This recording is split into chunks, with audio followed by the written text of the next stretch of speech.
o artigo que está, né, na Revista Espírita de 1858, que nós estamos acabando de estudar, para começar em março de 59, a história de Joana d'Arc, ditada por ela própria, a senhorita Hermance Dufour, um artigo de janeiro de 1858. Ao abrirmos o Evangelho,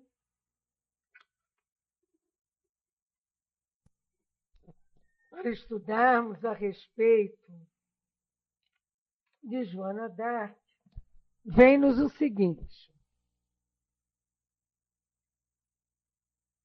amai os vossos inimigos. Capítulo 12. Retribuir o mal com o bem, item 1. Aprendeste o que foi dito. Amareis o vosso próximo e odiarei os vossos inimigos. Eu, porém, vos digo: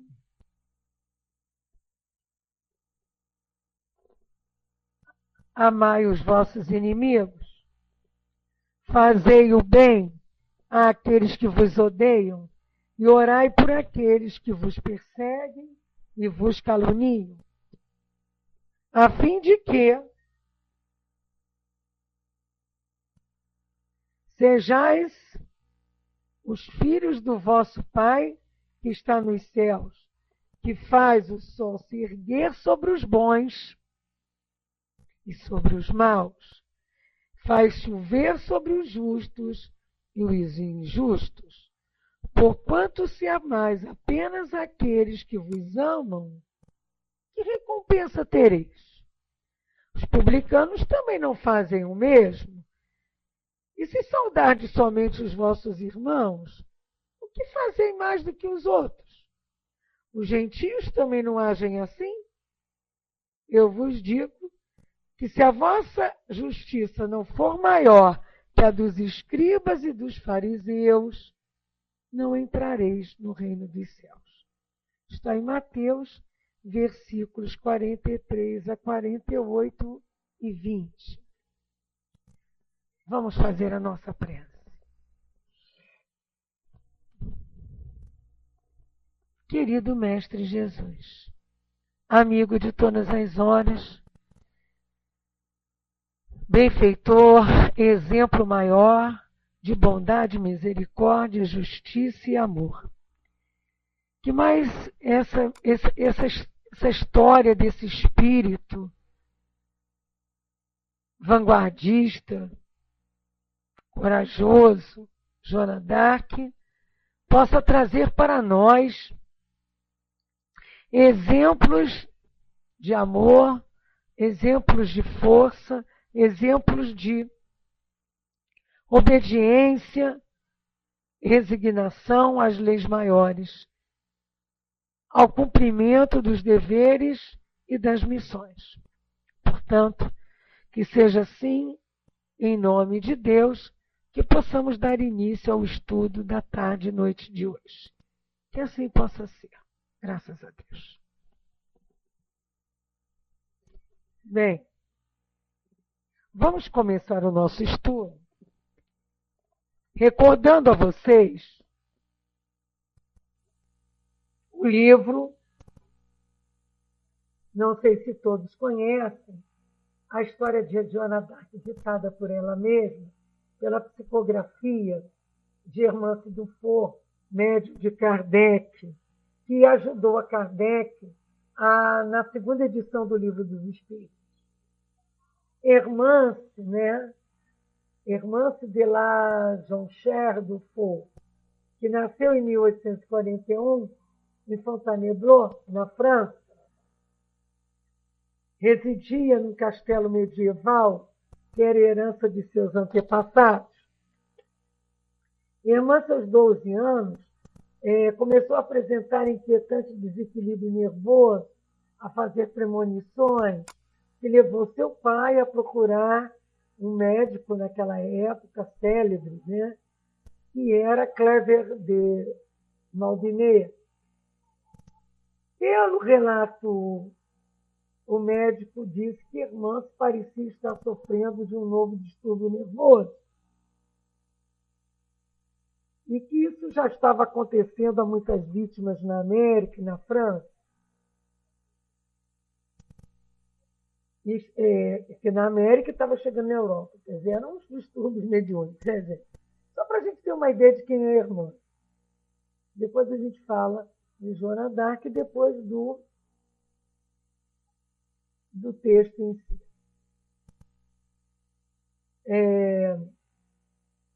E aí, diz o médico, que essas vítimas dessa doença entravam numa espécie de transe histérico e começavam a receber hipotéticas mensagens do além.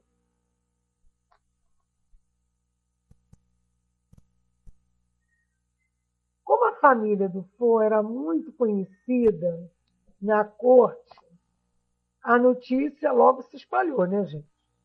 Para essa ideia naquela época. Se hoje qualquer coisinha já é complicado, com relação à mediunidade, com todo esclarecimento,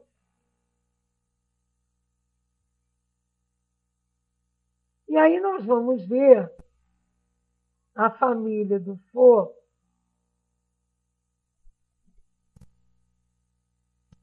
chegando a um marquês que era estudioso do magnetismo,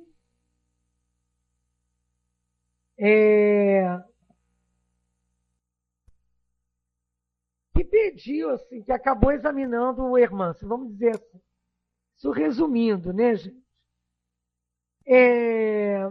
O Marquês não via Hermance como uma doente.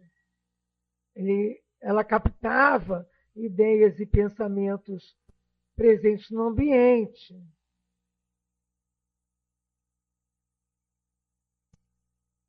E muitos diziam que ela estava sendo intérprete do diabo. Esse mesmo Marquês dizia, porque ele era muito católico, né? E é assim que o senhor Dufour, embora católico, preferia acreditar que a filha não era doente ou possessa, mas uma intermediária entre os vivos e os mortos, né? E a família passou a ver a faculdade de Hermance como uma coisa mais positiva, e sob influxo de São Luís, ela escreve a biografia póstuma dele, a história de Luís IX, né? Nono, acho que se fala, né? Ditada por ele mesmo, o livro foi publicado em 1854, mas a censura do governo de Napoleão III proibiu a distribuição. Em 1855, ela já com 14 anos, publica a história de Joana d'Arc, que foi o primeiro a ser distribuído e vendido. Consta também que os Dufour conheceram Allan Kardec, levados à casa dele pela Madame Plamezon, e no final da reunião, Hermance recebe uma belíssima mensagem de São Luís, que se tornaria uma espécie de supervisor espiritual dos trabalhos de Kardec. Hermance viria a ser a principal médium das suas reuniões domésticas, e durante 1858 ela recebe 2 outras biografias mediúnicas, a dos reis franceses Luís XI e Carlos VIII. Ela também teria atuado como médium nessa revisão da 2ª edição do Livro dos Espíritos, como eu falei para vocês, mas depois de 1859, seu nome não foi mais citado na Revista Espírita e não há registros da continuidade do seu trabalho em outros grupos. Isso é para a gente ter uma noção de quem é que dita, né? Quer dizer, desculpa. Não, quem é a médium, né, que traz a história de Joana d'Arc, que Joana d'Arc dita para essa médium, né? Eu fico às vezes assim, que pena que a gente não tem a biografia de Luís XI, né? Bom, vamos lá para o nosso texto. da Revista Espírita. Também vale a pena, né? Falar um pouquinho, né?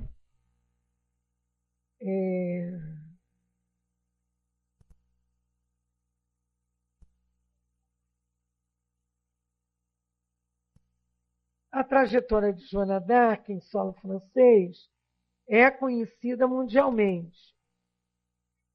A sua obstinada bravura, devoção, isso aí eu estou lendo do livro Joana d'Arc, a história de Joana d'Arc ditada por ela mesma,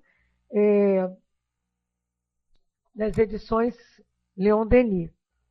A sua obstinada bravura, devoção sem limite aos espíritos que lhe apareciam e que a conduziram em seus atos nessa encarnação, o seu imenso amor pela França, aliados à simplicidade, à pureza, à nobreza de caráter e ao bom senso, tornaram-na a heroína sem par desde o século XV. Né?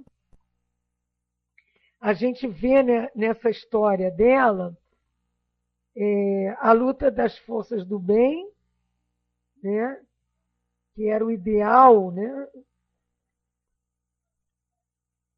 e a do mal, pela falsa ideal de justiça de seus pseudo-julgadores, pseudo, já que o objetivo não era julgar, mas condená-la à morte, como realmente fizeram, apoiados na bandana que Jane foi relegada por Charles VII, a quem ela fizera coroar rei da França, no descaso e na iniquidade dos próprios franceses, que se tornaram assim os cúmplices perfeitos dos mandatários da própria morte dela. Né? Ela foi acusada de herege relapsa, né? Acusação tecnicamente perfeita, segundo alguns historiadores, e Joana d'Arc foi queimada viva em 30 de maio de 1431, aos 19 anos de idade. Algumas pessoas, mesmo nesse momento, se mostraram horrorizadas, arrependidas, né, por terem participado do seu sacrifício.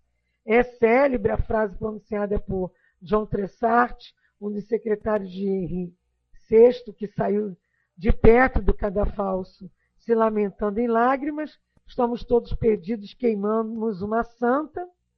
Outra frase que também se eternizou foi a de Jean Lepre, cônego da catedral e totalmente contrário a Jeanne. Gostaria que minha alma estivesse onde acredito que está desta mulher. Mas somente mais tarde o povo francês reabilitou-se desse procedimento, né?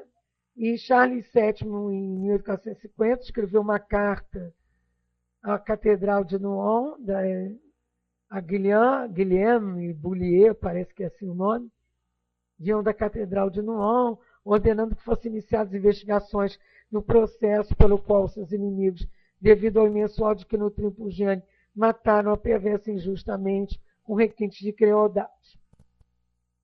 A gente vê que em junho de 1456, o grande inquisidor fez uma revisão no caso e pronunciou um veredito oficial dizendo diante de outras coisas, uma das que nós temos aqui, decretamos e declaramos o dito julgamento e sentença como contaminados por fraudes, calúnias, iniquidade, contradições e erros manifestos de fato e de lei, e juntamente com a abjuração, a execução e todas as suas consequências como nulas, sem valor e sem efeito. Proclamamos que Jeanne não contraiu marcha alguma de infâmia e que ela está totalmente limpa disso. Depois de queimada, né, gente? Em 1909, por gestões iniciadas em 1890, pelo Papa Leão XIII, canonizado em 1920, o sacrifício de Jeanne, porém, não foi em vão, que ela conseguiu despertar um sentimento patriótico, né, do povo francês, propiciar o êxito, né, da França na Guerra de 100 Anos. Bom, e a gente tem esse livro, quem quiser, né, com várias fotos também, notas, mais notas do que fotos, mas um livro muito desculpe, muito enriquecedor para nós, que trata dessa história. Bom, mas vamos aí. Depois eu vou, durante o estudo aqui do artigo, que é pequeno, eu vou incrementando alguma coisa sobre um pouco mais da vida de Joana d'Arc. Mas vamos lá ao texto. É uma pergunta que nos tem sido feita muitas vezes, esta de saber se os espíritos que respondem com maior ou menor precisão às perguntas que lhes são dirigidas poderiam fazer um trabalho de fôlego. A prova está na obra a que nos referimos, pois aqui já não se trata de uma série de perguntas e respostas, mas de uma narração completa e seguida como faria um historiador e contendo uma infinidade de detalhes pouco ou nada conhecidos sobre a vida da heroína. Parando já um pouquinho aqui, né? Por que que a gente aqui trata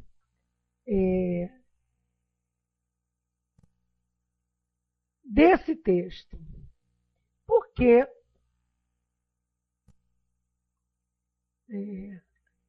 se tinha antigamente perguntas, respondiam os espíritos. Novamente perguntas, respondiam os espíritos. Se respondiam, não, respondiam os espíritos. Então, é como ele diz aqui.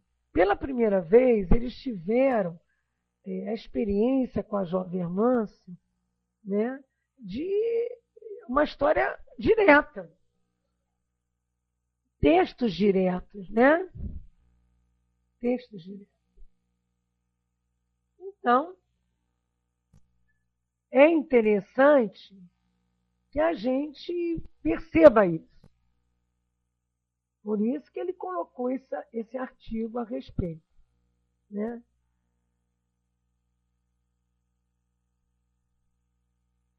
Nós vamos lá mais um pouquinho. Aos que poderiam crer que a senhorita Dufour inspirou-se em conhecimentos pessoais, respondemos que ela escreveu o livro na idade de 14 anos, que sua instrução era das meninas de família decente, educadas com cuidado, mas ainda quando tivesse uma memória fenomenal, não seria nos livros clássicos que iria encontrar documentos íntimos dificilmente encontradiços nos arquivos da época. Então, isso é outra coisa que leva a confirmar ser um trabalho mesmo da própria Joana através da mediunidade. Vamos aqui fazer um adendo buscando um apoio do Livro dos Médiuns. Livro dos Médiuns, do item... Não, 221. E nós vamos ler a respeito desse mesmo item. Quando fala para nós, no capítulo 18, dos inconvenientes e perigos da mediunidade. Lá na pergunta 6, haverá inconveniente em desenvolver a mediunidade nas crianças? Ela tinha 14 anos, né? Certamente, afirmo que é muito perigoso, pois essas organizações frágeis e delicadas ficariam muito abaladas e sua jovem imaginação excessivamente excitada. Assim, os pais prudentes as afastarão dessas ideias ou, pelo menos, delas apenas lhes falarão do ponto de vista das consequências morais. 7ª. Entretanto, há crianças que são médios, naturalmente, quer para efeitos físicos, quer para a escrita e as visões. Haverá nisto o mesmo inconveniente? Não esqueçamos que o Livro dos Médiuns é de 1861, né? Então, Kardec já tinha tido a experiência na revisão do Livro dos Espíritos com Hermance Dufour. E ela já tinha trazido para nós Joana d'Arc, né? E aí ele diz, não, quando a faculdade é espontânea numa criança, é que está na sua natureza e que sua constituição física a isto se presta. O mesmo não ocorre quando ela é provocada e superexcitada. Notai que a criança que tem visões geralmente pouco se impressiona com elas. Isto lhe parece uma coisa perfeitamente natural, a que ela presta pouca atenção e de que muitas vezes se esquece. Mais tarde, o fato volta-lhe à memória e ela o explica facilmente. A coisa que se aplica aos efeitos físicos é mais cansativa para o corpo. A escrita apresenta um outro inconveniente, que se deve à inexperiência da criança, caso ela quisesse ocupar-se da sua faculdade sozinha e dela fazer um brinquedo. Não é o caso da nossa companheira. Ela não quis fazer brincadeira, né? Ela estava designada para esse trabalho. Não podemos esquecer isso. Nós vamos vendo no Livro dos Espíritos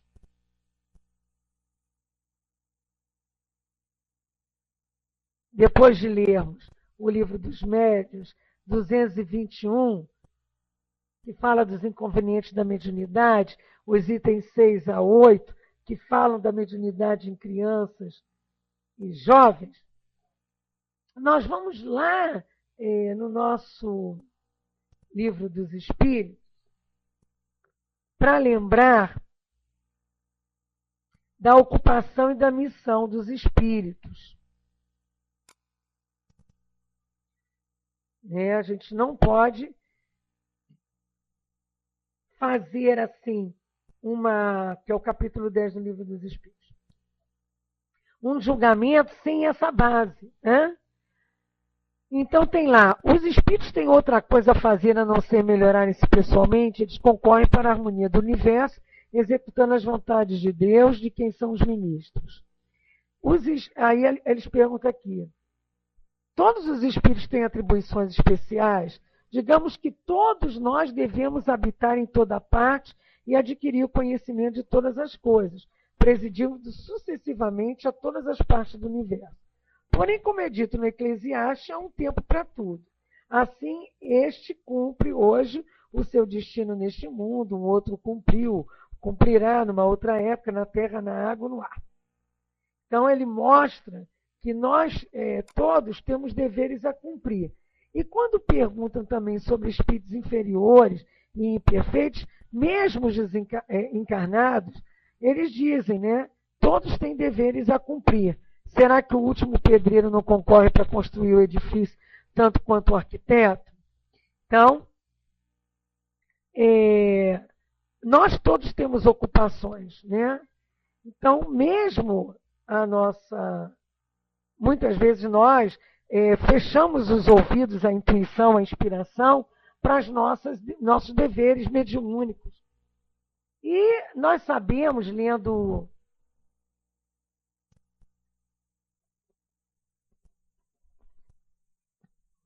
o Livro dos Espíritos, a sua tradição histórico-lendária de Canuto de Abreu, nós sabemos a história dessas médiuns, né, ou então estudando mesmo,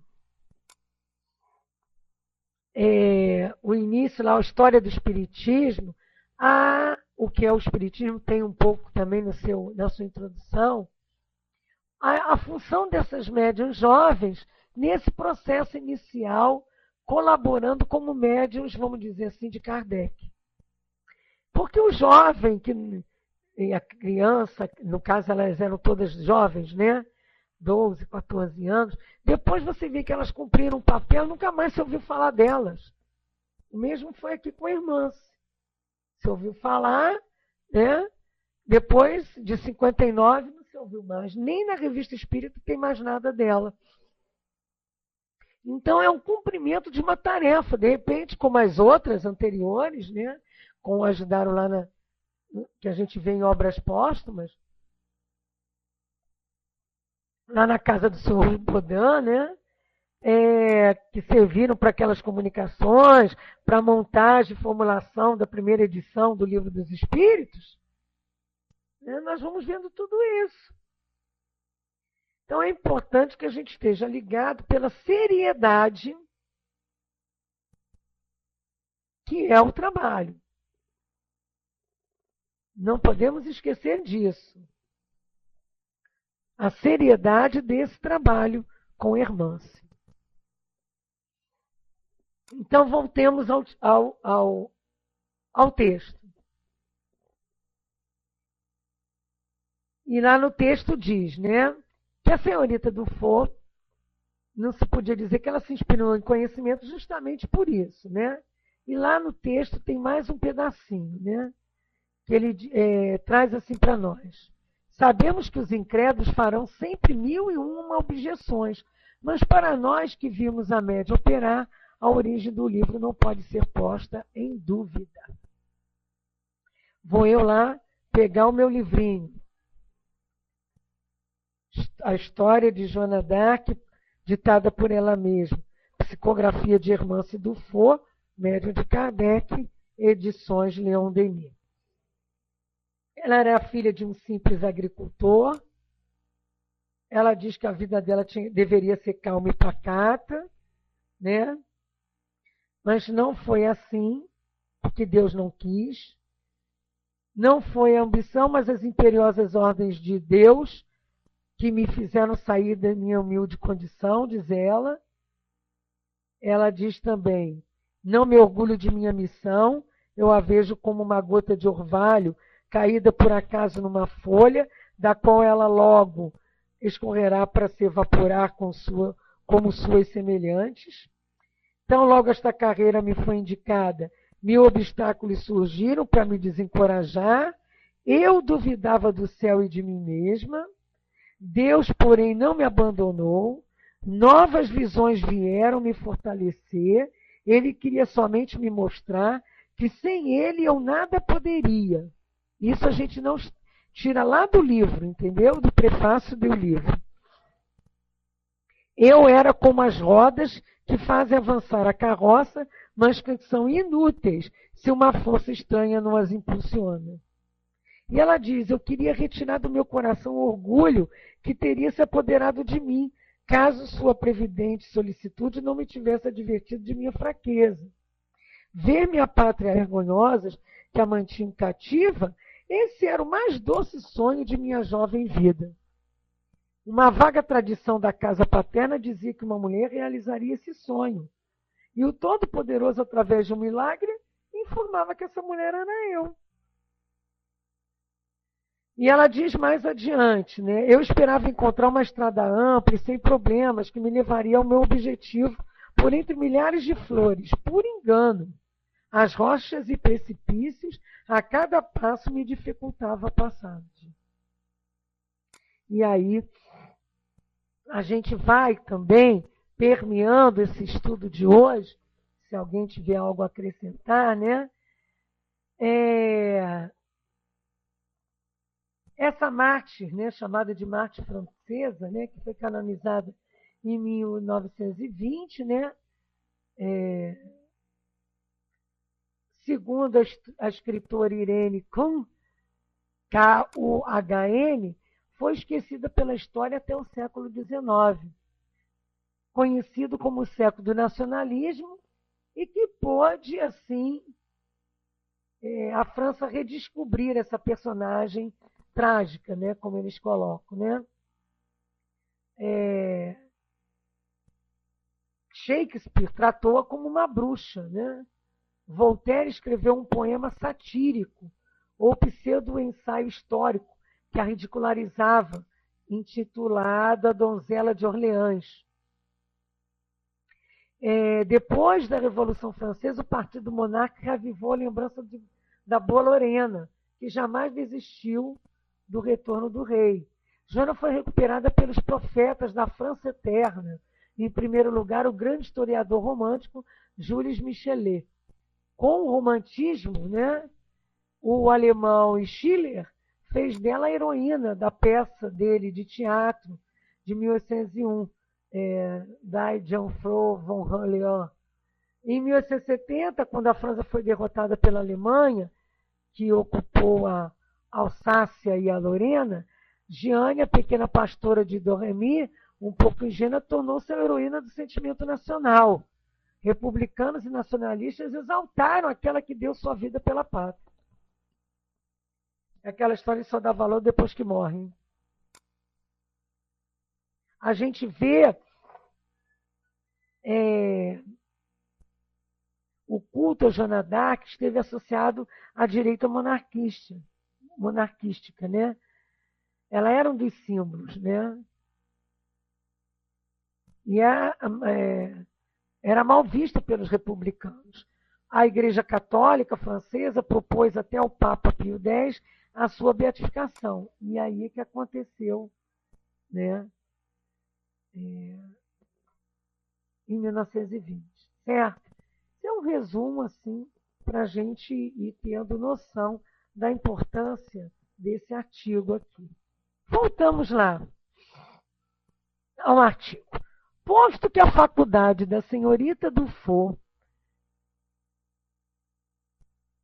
ao presta a evocação, quer dizer, se presta a evocação de qualquer espírito, de que nós mesmos fizemos prova em comunicações pessoais que nos foram transmitidas, sua especialidade é a história. Então, quando ele fala em especialidade, ele fala que ela escreve do mesmo modo a biografia de Luís XI e a de Carlos VIII, que, como a de Joana d'Arc, serão publicadas naquela época, né? Só que não, a anterior não foi distribuída. Não vamos confundir o que a gente já trouxe para vocês aqui, né?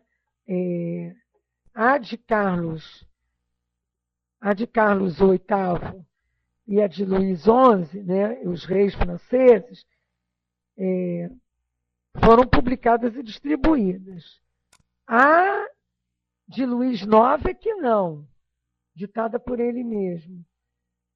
Foi publicado, mas não foi distribuído. Para a gente não confundir, não é verdade? Vocês estão entendendo? Está indo por um caminho? Alguém tem algo a acrescentar? É porque quando é um texto assim, né? É um texto que a gente, às vezes, não tem muito mais a dizer a vocês. Ele é tão claro. Eu só procurei enxertar com o livro dos médiuns e para trazer essa clareza, como tem aqui no livro dos Espíritos também. Nós vamos ver, e voltando, né, ao livro dos médiuns, a questão dos médiuns especiais. Né? Primeiro, lembrar também para vocês o papel dos médiuns nas comunicações espíritas. Isso vale a pena a gente lembrar, né? Aqui mesmo sendo a comunicação escrita. Então, lá no livro dos médiuns, no capítulo 19, a gente tem um resumo dessa situação. Vamos lembrar que a natureza das comunicações, ela independe do tipo de mediunidade, depende do caráter moral dos espíritos. Não há médiuns infalíveis, a linguagem mostra a posição real dos espíritos comunicantes, né? Então, a gente está vendo que o que prova muito desse trabalho é essa linguagem. Os fatos, né, que ela não poderia trazer ou ter decorado, né, com pouca idade. Tem também aqui a lembrança na 223 do livro dos médiuns, a segunda pergunta, quando fala das comunicações escritas, se elas poderiam provir também do próprio espírito do médium encarnado, e eles colocam que a alma do médium pode se comunicar sim, como a de qualquer outro, se ela goza de um certo grau de liberdade, se ela pode recobrar suas qualidades de espírito, né? Isso quando as almas de pessoas vivas vêm visitar através de um sono, de um momento de relaxamento, né? Mas a gente tem que ver que os espíritos, né? Que há alguns que encontram-se encarnados na Terra, eles nos falam, não como homens, como espíritos. E a gente tem que ver que o médium também, principalmente esses tipos de médios que favoreceram a organização do Pentateuco Kardeciano, estavam sob a égide, né, de espíritos, né, de espíritos de elevada envergadura. Né, de elevada envergadura. Fala, Regina.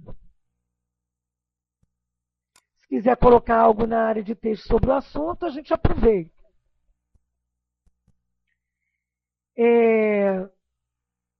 E também lá diz que como então distinguir se o que vem do espírito do médium ou de um espírito estranho?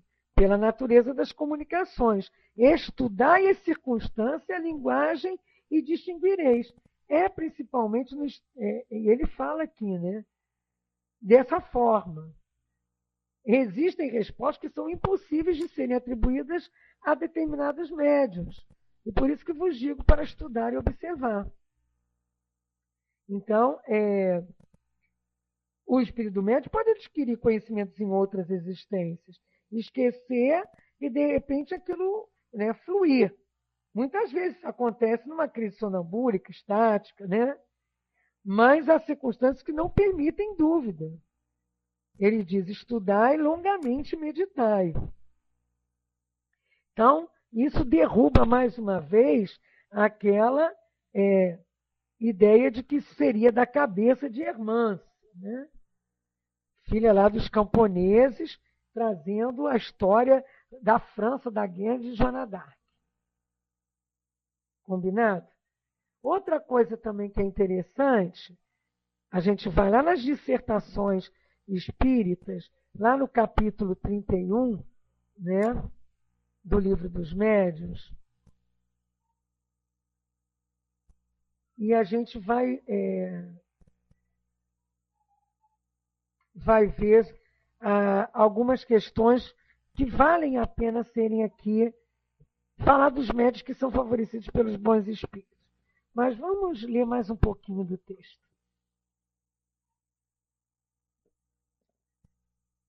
Então, posto que a faculdade da senhorita do fosse preste à evocação de qualquer espírito, de que nós mesmos fizemos prova em comunicações pessoais que nos foram transmitidas, sua especialidade é a história, como lemos. Ela escreve no mesmo modo a de Luís XI e a de Carlos VIII, que, como a de Joana d'Arc, serão publicados. Passou-se com ela um curioso fenômeno. A princípio, era boa médium psicógrafo e escrevia com grande facilidade. Pouco a pouco, tornou-se médium falante. Hoje a gente diria de incorporação, né? E à medida que esta nova faculdade se desenvolveu, a primeira se atenua. Hoje escreve pouco, com dificuldade. Mas o que é original é que, falando, sente a necessidade de estar com o lápis na mão e de fingir que escreve. Isso também é interessante, né? A gente está observando, né? Observando. E aí a gente vai observar, olhando essa questão das dissertações espíritas. A gente vai ver nas dissertações alguns ditados espontâneos que foram dados, né? E nós vamos ver sobre o Espiritismo, a assinatura de Santo Agostinho, Chateaubriand, Rousseau, São Benedito, São Luís, Channing, né? Eu nas minhas pronúncias, né? Nós vamos ver sobre os médiuns, ele trazendo, né, Pierre Julie, né, que é pai do médium, Joana d'Arc. E aí é nessa comunicação que tem aqui no Livro dos Médiuns, que é a 12ª, no capítulo das dissertações, que eu vou ler também para vocês, para dar uma complementação sobre esse trabalho. Interessante conhecer a história de Joana d'Arc e a história desses médiuns, né? Então, Joana d'Arc traz: Deus encarregou-me de desempenhar uma missão para com os crentes que ele favorece com o medianato. Quanto mais graças recebem do Altíssimo, mais perigos correm, e esses perigos são tanto maiores quanto se originam dos próprios favores que Deus, lhes concede. Aqui ela fala, então, das faculdades mediúnicas, dos médios, da questão moral, da responsabilidade que todos temos com as tarefas que vamos abraçando e que vão chegando em nossas vidas. As faculdades de que gozam os médios atraem para si os elogios dos homens, as felicitações, as adulações, eis para eles o perigo. Então ela diz o grande inconveniente, né? A questão da vaidade, que está trazendo hoje para muitos médiuns as suas derrocadas no seu mandato mediúnico. E aí vários livros estão sendo escritos, né? E a gente vai vendo que não trazem novidade nenhuma. Tudo bem. As revelações a gente ainda não aprofundou. Está lá, as revelações estão aqui. Quantos não conhecemos que tinha aqui uma mensagem de Joana d'Arc no Livro dos Médiuns? Quantos não estudam em suas casas espíritas profundamente o Livro dos Médiuns? Quantos nunca leram, nem sabiam que existia, ou nem acreditam ainda que Hermance Dufour trouxe a história de Joana d'Arc ditada por ela mesma? E quantos textos, outros artigos, outros livros, podem estar sendo trazidos com o nome de Hermance Dufour através de outros médios que podem estar se enganando ou trazendo coisas verdadeiras. Por isso que tem que avaliar, né? As comunicações e a moral do médium, os objetivos, né? Os inconvenientes e perigos da mediunidade. Se já foi trazido de uma forma, como é que vem de outra? Se já foi dito aquilo, para que ter 3, 4, 5, 10 mil livros sobre o mesmo assunto? A médium, tudo bem, mas o espírito que trouxe Joana d'Arc, outros espíritos que trazem tantos outros livros que a gente tem que estudar e aprofundar, como André Luiz, estariam trazendo agora as mesmices que já foram trazidas, ou foram trazidas em 5, 6 primeiros livros que trouxeram, vamos dizer, no século atual, ou no século anterior, e agora vem trazendo as mesmas coisas. Vamos estudar o Livro dos Médiuns, vamos ver essa questão dos médiuns especiais, né? Que tem o capítulo 16 do Livro dos Médiuns, que fala dos médiuns não só de efeitos físicos, mas das suas variedades, mas dos médiuns de efeitos intelectuais, que trazem para nós, né, a importância dos médiuns, não só auditivos, mas falantes, os que falam sobre a influência dos espíritos, né, mas dos videntes, dos inspirados, aqueles pensamentos são sugeridos pelos espíritos, e na maioria das vezes a gente nem espera e vem. Né? Os médiuns proféticos, de pressentimento, os estáticos, os sonâmbulos. Vamos estudar os médiuns pintores, gente. Né? Então, vamos ter esse cuidado. E como a gente tem uma variedade também dos médiuns escreventes. Então, quando vem aqui, né? Se naquela época ela já passou a vir falando, né? A Joana d'Arc usou a médium como médium de incorporação, e esse médium começou a ter dificuldades, né, usar o lápis, né? Tudo bem que ela pode estar trazendo algumas coisas hoje com outros médios, Mas vamos avaliar. Né? E aqui ainda diz mais, é necessário uma outra pessoa para registrar suas palavras como as da Bíblia. Ou, não é da Bíblia, desculpe, que Bíblia? Com as da Sibila, que foi uma profetisa, né, gente? É porque eu lembrei que Sibila foi uma profetisa, aí falei da Bíblia.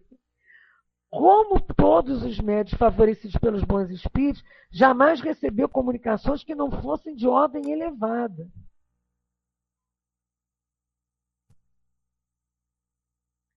E aí ele diz que voltará à história de Joana d'Arc para explicar os fatos de sua vida relacionados com o mundo invisível. E aí citarei, ele disse aí o que a respeito ela citou ao seu mais notável intérprete. E aí ele fala, traz lá isso para nós, né? E aí a gente vai ver que a gente vai ter isso mais tarde, mas a gente, como tem hoje o livro nas mãos, a gente fez um paralelo com o livro dos médiuns, buscando a variedade de médiuns escreventes, que é Livro dos Médiuns 191.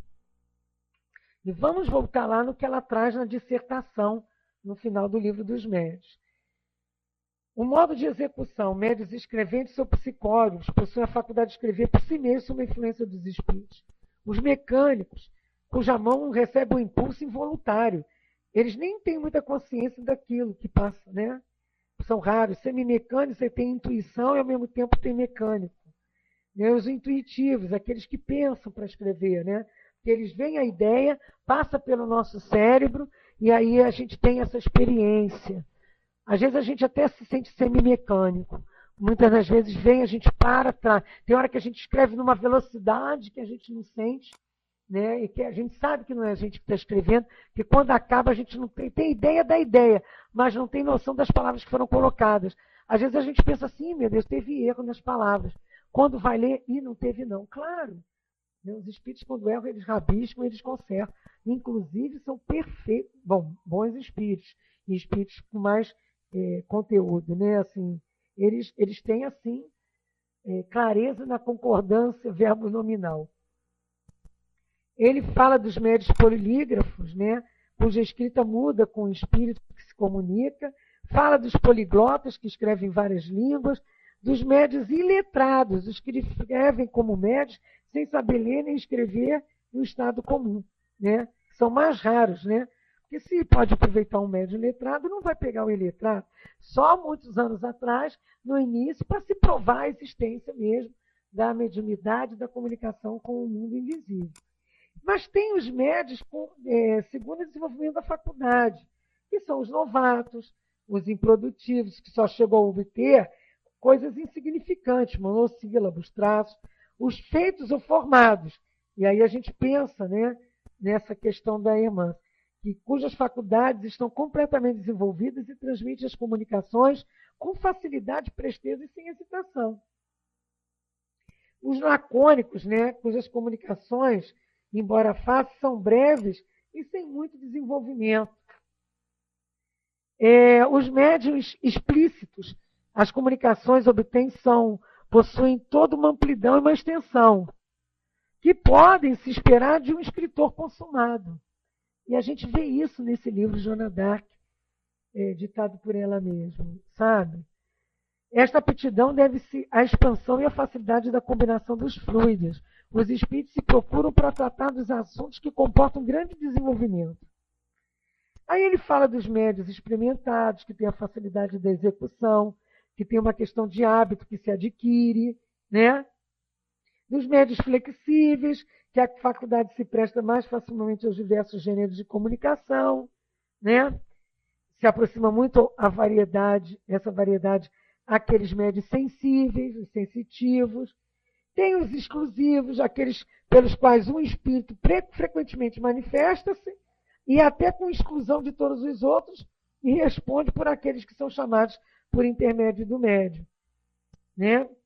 É uma falta de flexibilidade. Quando o espírito é bom, pode ligar-se ao médium por simpatia, com uma intenção louvável. Mas quando ele é mau, ele é sempre tendo em vista colocar o médium sob sua dependência. Então é muito cuidadoso isso. A gente vê médios para evocação, que são flexíveis, né, naturalmente, mais aptos para esse gênero de comunicação. Né? Há médios para ditados espontâneos, que recebem, assim, preferencialmente comunicações da parte de espíritos que se apresentam sem ser evocados, segundo o gênero e a especialidade das comunicações. Então, esse estudo com o Livro dos Médiuns vai nos vendo que Eumâncio Dufour era médium necessária naquela época. E com alguma experiência de outras vidas na questão ali, carimbada ali, né, na facilidade de se permitir a entrega a Deus, né? Médiuns vicejadores, né, que fazem versos, os poéticos, né? Os vicejadores, aqueles são assim, como é que a gente vai falar? As comunicações dos poetas têm algo de vaporoso, né, de poesia. Os vicejadores são versos mesmo. E a gente vai tendo que estudar, por isso que a gente passa depois desse estudo, né, o estudo do Livro dos Médiuns lá no Leon Denis, sobre esses médiuns. E tem lá os médiuns literários, gente. Não possuem o vácuo dos médiuns poéticos, nem a terra dos médiuns positivos, mas de certo com sagacidade. Seu estilo é correto, elegante, muitas vezes uma notável eloquência. Aí ele traz também os tais dos médiuns historiadores, que possuem uma aptidão especial para os desenvolvimentos históricos. Olha aí. Né? Isso está lá no 193 do Livro dos Médiuns, no sexto item. Né? Essa faculdade, como todas as outras, independe dos conhecimentos do médium. Vejam só, independe do conhecimento do médium. Pois vêm pessoas sem instrução e até crianças tratar de assuntos acima de seu alcance. Variedade rara dos médiuns positivos. Então, vocês estão vendo como encaixa bem essa questão para a nossa companheira? Encaixa muito bem essa questão no estudo que a gente está desenvolvendo aqui via internet. Então, vamos dar continuidade ao estudo, pegando o livro Joana d'Arc,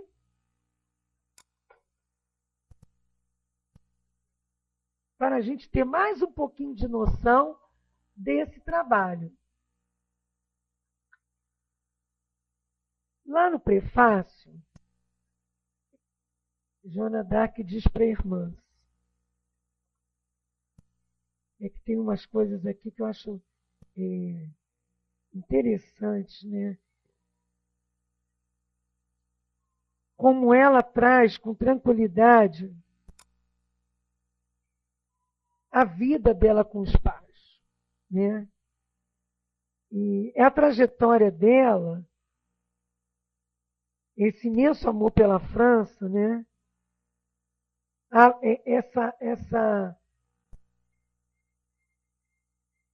Essa visão de amor à pátria, é isso que eu queria falar.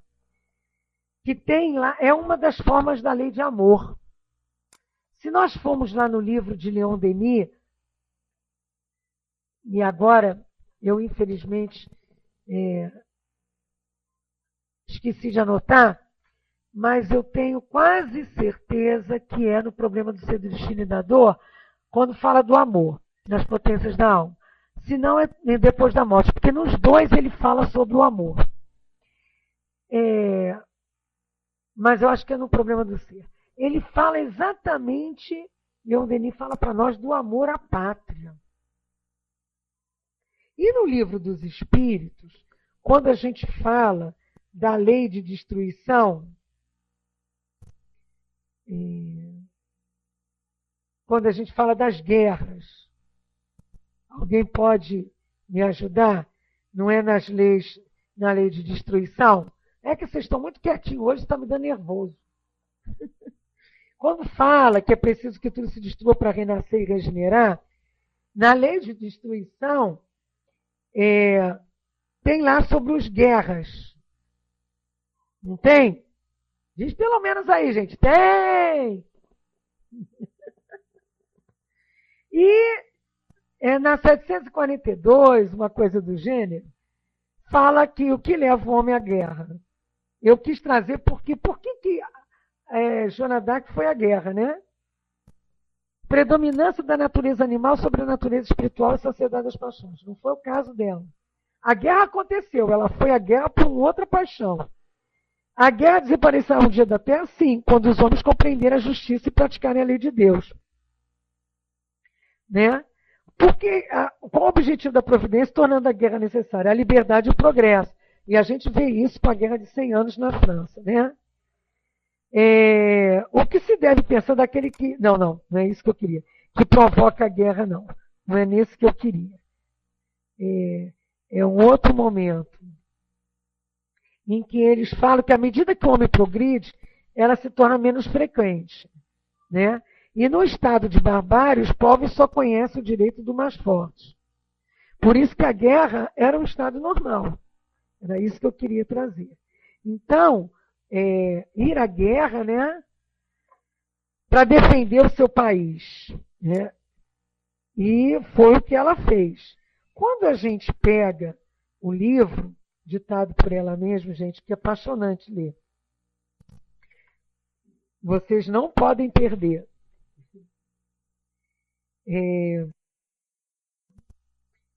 Ela traz toda essa situação das vozes que davam a ela permissão para uma coisa ou para outra, né? Quando perguntam a ela, a senhora não mandou... A senhora crê na igreja triunfante e na igreja militante? Não entendo o que o senhor quer dizer com isso. E aí ele vem, nem mesmo os doutores sabiam. Isso deu origem a uma grande discussão que ocupou toda a sessão. Voltamos a nos reunir na tarde desse mesmo dia. Conte-nos como quase conseguiu escapar do castelo de acho que é Berrovois que se fala. Entre dois cômodos de madeira. Nunca fiquei presa sem tentar fugir. Nesse castelo teria prendido os guardas na torre, caso Deus não tivesse enviado o porteiro que me fez voltar. Pensei que Deus não quisesse que eu escapasse dessa vez e que seria necessário ver o rei dos ingleses, como as vozes me disseram. As vozes lhe deram permissão para que escapasse quando bem desejasse. Eu pedi permissão diversas vezes, mas não a recebi.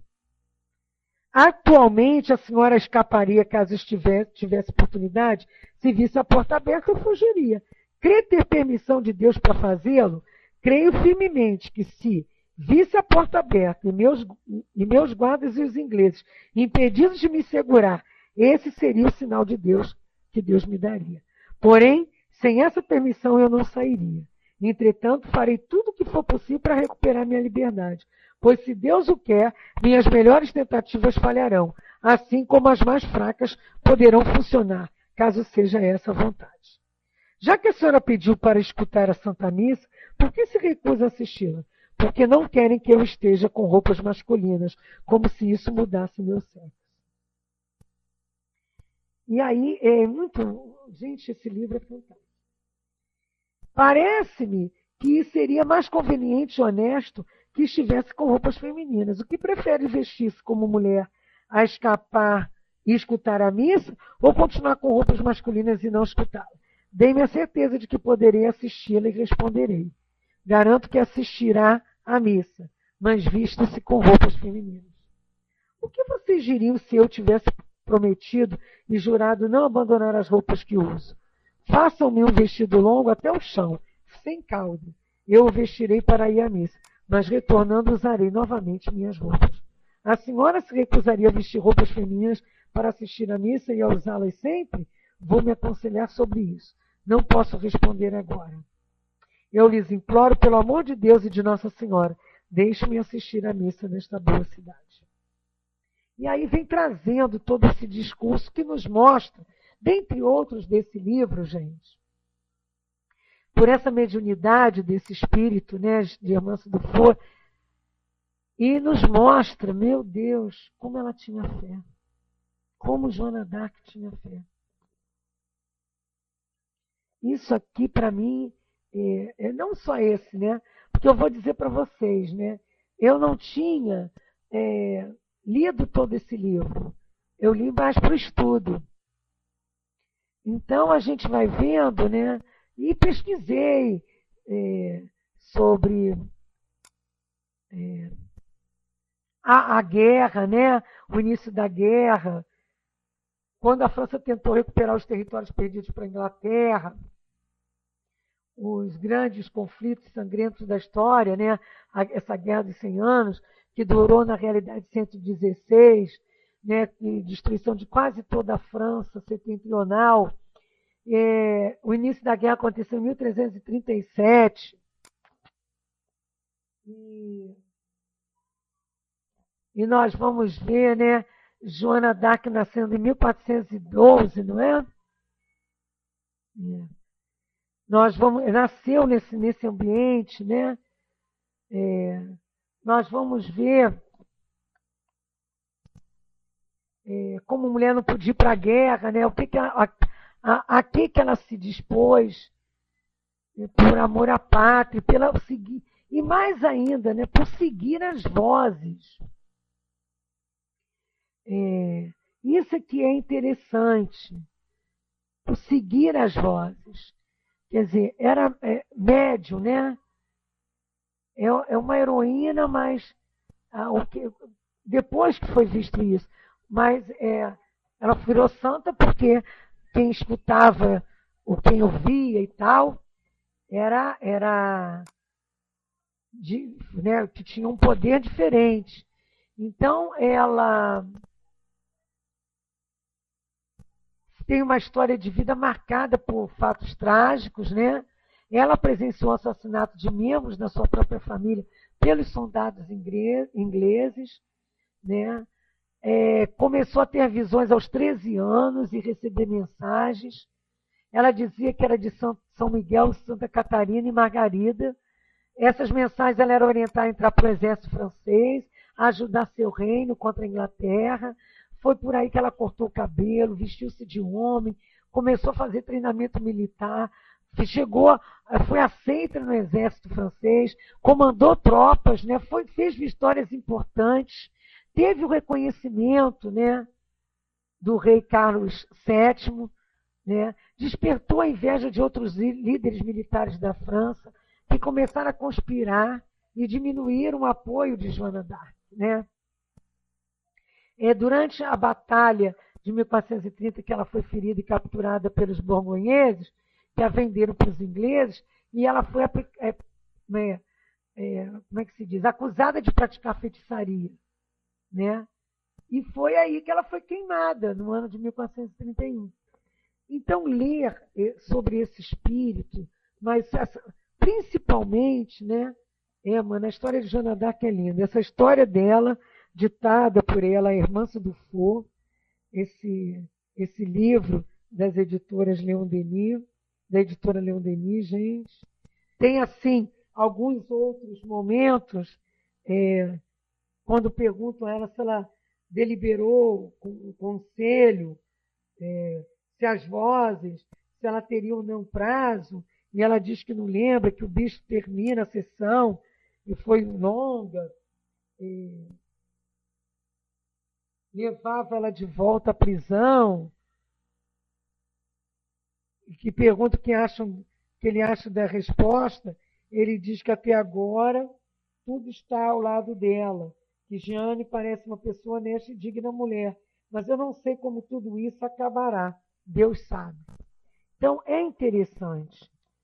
Eu como eu li por assim rápido alguns trechos para trazer para vocês, alguns eu já sabia, né? Eu já tinha lido, mas eu tinha um livro anterior.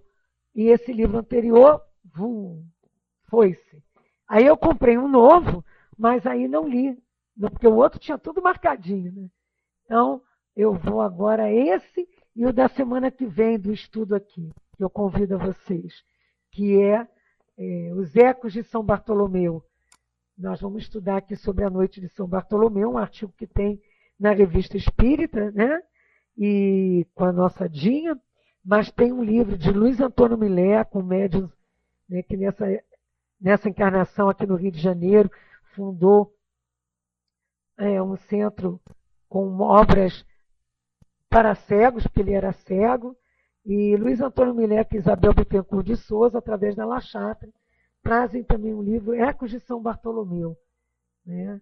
E eu até mandei, até porque tem essa história de uma família em ascensão espiritual, comprometendo-se gravemente nos dias precedentes e no transcurso dos acontecimentos que tem como clímax a noite de São Bartolomeu na França, que é uma história assim, né? E as vidas dessas pessoas envolvidas nesses ecos de São Bartolomeu, que não falam da noite, mas falam de casos, né, referentes a essa noite, é assinado por Joana de Ângeles. É muito bom estar aqui com vocês, eu agradeço. Pergunto se alguém quer levantar a mão para fazer a nossa prece. Mana, Dinamil, algum outro? Zélia, Cris, Luiz? Hã? Ninguém.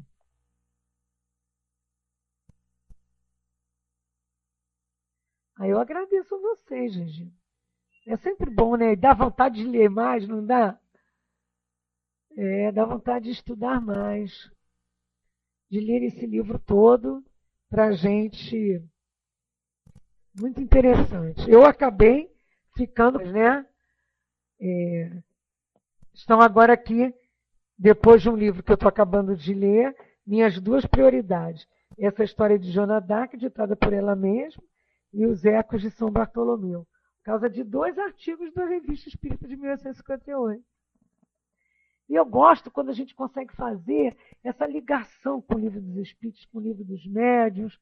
Nossa, eu fico assim, encantada com a doutrina espírita.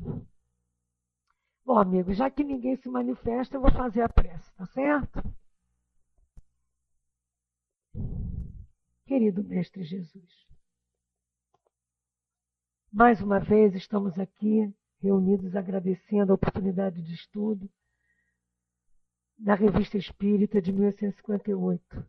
Agradecemos essa falange amiga dos espíritos encarregados desta sala, desses trabalhos online, principalmente encarregados da nossa orientação e da falange maior de Caibar Schutel.